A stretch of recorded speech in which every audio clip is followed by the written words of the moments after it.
Hi, this is Arthur F. Karmazzi, and welcome to Asia's Most Asked Leadership Questions.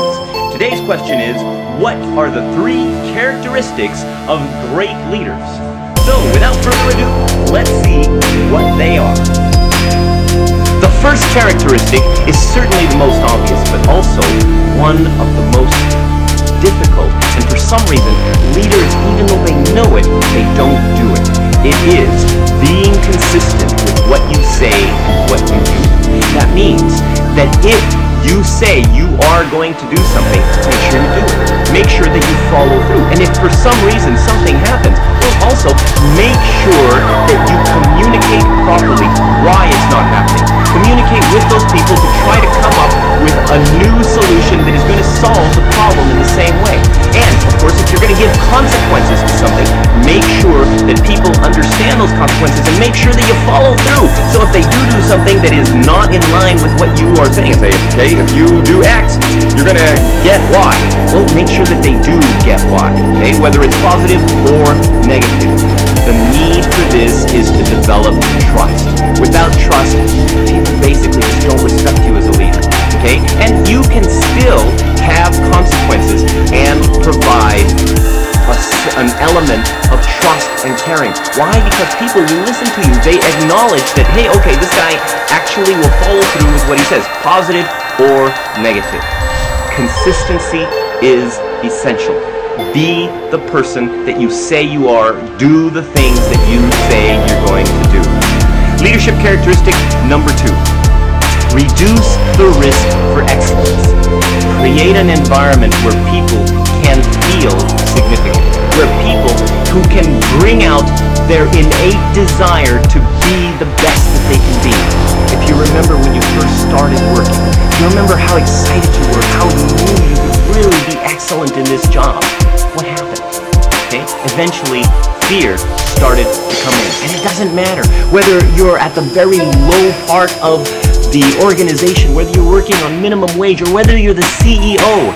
It's the same kind of thing. The fear of looking stupid, the fear of making a mistake, the fear of doing something that other people are not going to approve of is what prevents you from being your absolute best.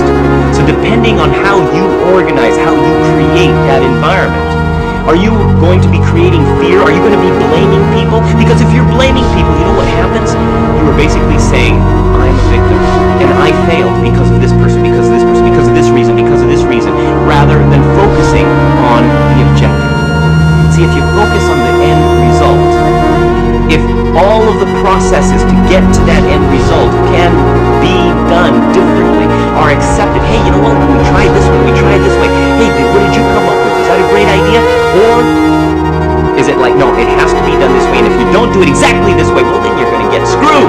Okay? That doesn't help people to develop their abilities. What fear does is it keeps people at the minimum level of expectation.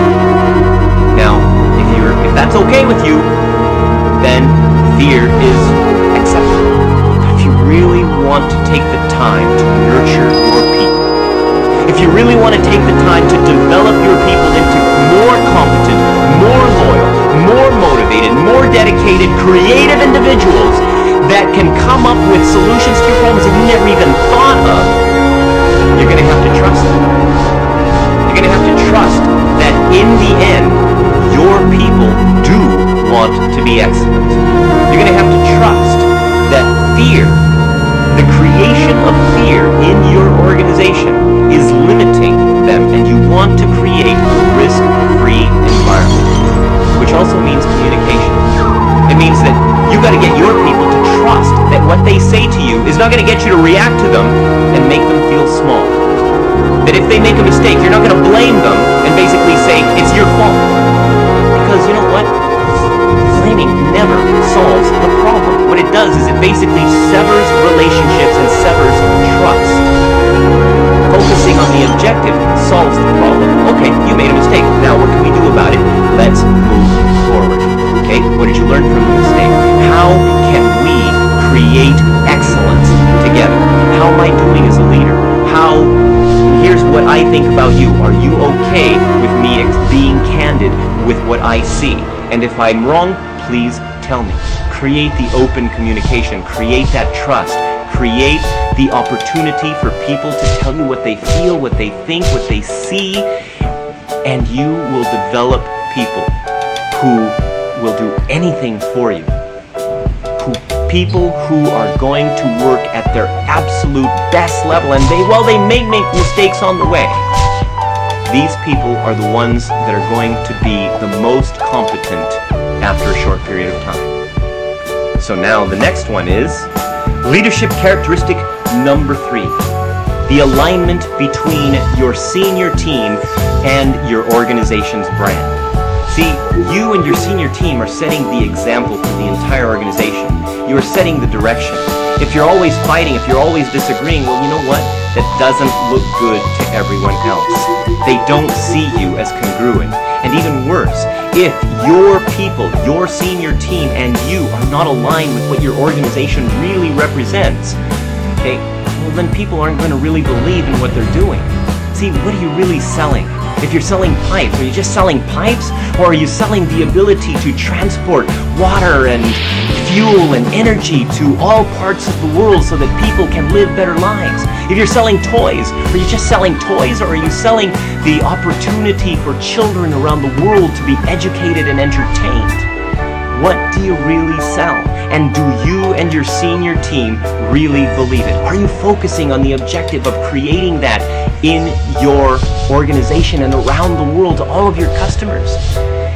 If you believe it, if you day by day live your brand, if you cooperate and focus on the objective with your senior team, you will be setting an example for the rest of your organization.